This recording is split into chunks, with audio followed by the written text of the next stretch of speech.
Hey, before I start this video, an upcoming video series that we're going to be doing is how to select and or modify a bug out vehicle. It's a big topic. Part of that is going to be on this channel. Part of that's going to be on our Patreon. So check out our Patreon. We do monthly quick tips. That's also a platform where we could have more live streams and more personalized videos and exclusive content, things like that. So go ahead and check that out. For the price of a cup of coffee a month, really. So anyway, enjoy the video.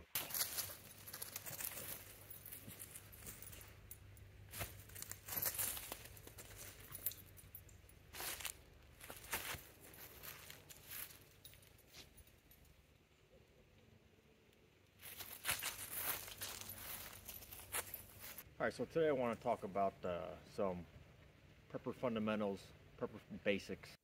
These are some basic principles that are really carry over into anything that you do related to this. So number one, you've got to identify the threat. What's that mean? It means you have got to figure out what you're preparing for. I've seen a lot of cases where people jump into it, they see a need, they don't really know where they're going, and so it's kind of like a ship without a rudder. You're pouring a lot of resources to going in a direction, but you're not really sure what direction that is. In the early stages, it's not as bad because a lot of the early steps are going to be the same anyway. The further along you get in this process, the more destructive that'll be, or destructive is not the right word. You'll just end up wasting more resources. So you got to sit down. What exactly am I preparing for? What's my threat analysis? What do I think is going to happen? What's the likelihood? And so you lay out a couple scenarios. And so when you get in these situations where you're not sure, should I do X, Y, or Z? You sit down, okay, it's like a mission statement, right? What actually am I preparing for? And play that scenario out to the end. What do I think is going to happen long term? What am I going to need long term? What's going to be my role in that scenario? And so you got to think through all that. You got to know, it's like with navigation basics, right? You got to know where you're at. You got to know where you want to be. And then that's how you figure out how to get there. That's step one. You got to sit down and think about that. Think about what you see happening. Think about what your potential scenarios are and how you fit into those scenarios. And that'll give you a goal, something to attain for. Next step, take that information we just discussed, build a plan. So build a roadmap. It doesn't have to be that detailed, okay? It can be a real granular, low resolution view of what's going to happen as you move forward, and as you develop this, it'll continually get higher and higher resolution with the understanding that it will change over time, and that's pretty normal. Some of my ideas that I had when I first started this are now different. Core principles are the same. The scenarios that we had outlined initially and in my threat assessment was the same, but some of the things that I thought I was going to do to achieve that are different. So initially I wasn't as focused on the home setting as I am now. It was more about the food storage. As I progressed on this journey and I realized what's really going to take to achieve what I want, the goal started shifting a little bit, and that's okay. But lay out a plan, and that plan really should be long-term, short-term to long-term. Okay, so you start out for 3 days, a week, 3 weeks, a month, 3 months, 6 months, years, 2 years, right, 5 years and onward. And so, because certain things are really going to be beneficial for that short jump, going from 0 to a week, 0 to 3 days, 3 days to a week to a month, that's a huge jump. Percentage-wise, it's an astronomical increase. And so sometimes it can be easy to get distracted. You have a limited amount of resources, you see something cool you want to get, and let's say it's an item that really isn't beneficial to you until you're at least at the 1 year stage, but maybe you're new to this, so you're only ready for a month. Well, it's not going to do you much good to spend the resources to achieve that when you've got other things in your arena to go from that 1 month to 3 or 6 months. And that's why you lay out that plan, short term to long term, to map out where you should be. Along the same lines, you want to balance what you're putting your resources in. So you need to balance developing skills and developing things, right? Developing preps. And it's a common debate in the prepper community which is better. You'll see this question phrased a lot. Which is better, preps or skills, stuff like that. You need both. The reality is you do need both. So just like figuring out what exactly you're prepared for and where you're at, where you want to be, you need to take an honest assessment of yourself. So what skills am I going to need for my particular scenario, and how I want to address it? What items do I need? So you could write this down, you could take a mental inventory, and then you start figuring out how vital are these different categories of things: food, water, medical, tactical, stuff like that, right? Comms. So where am I at with all those? What's most crucial? So it doesn't matter if I have 10 years worth of food. If I have no water, I'm going to have problems. So you figure that out, and then what's it take to get what I need? How much resources am I going to have to expend to get those items? And then how difficult are they to get?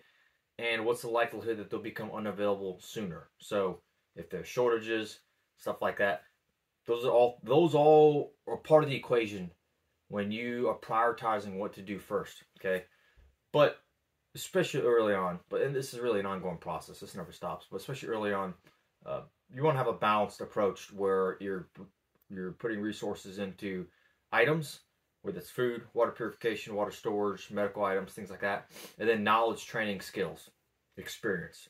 And so it depends on you. If you're really good at bushcrafting, then obviously you don't have to really focus on developing that. If you have, for example, no medical training, if you have no medical skills, that's a big gap, then you need to fill that. Vice versa, maybe you're not handy with tools and you decide, I really need to figure out how to make things and kind of become a handyman. Right, these are all important skills. Maybe you don't know how to tie knots. Okay, I need to start practicing knot tying. Things like that. Sewing, animal husbandry. I mean, the list could be a mile long. Balance that. So that could be taking a tactical class, taking a trauma medicine class. So instead of taking, let's say, $300, instead of putting that in food, I might be putting that in a class. It might be even smaller. It might be, you know what? Every Saturday morning, eating breakfast, I'm going to watch a 5-minute video on how to tie a certain knot. I'm going to get myself a length of 550 cord. I'm just going to practice. It might be as simple as that, as just integrating with your daily life or weekly life. So having that balance, the answer is going to be different for everybody, but this is something that you got to consider all the time.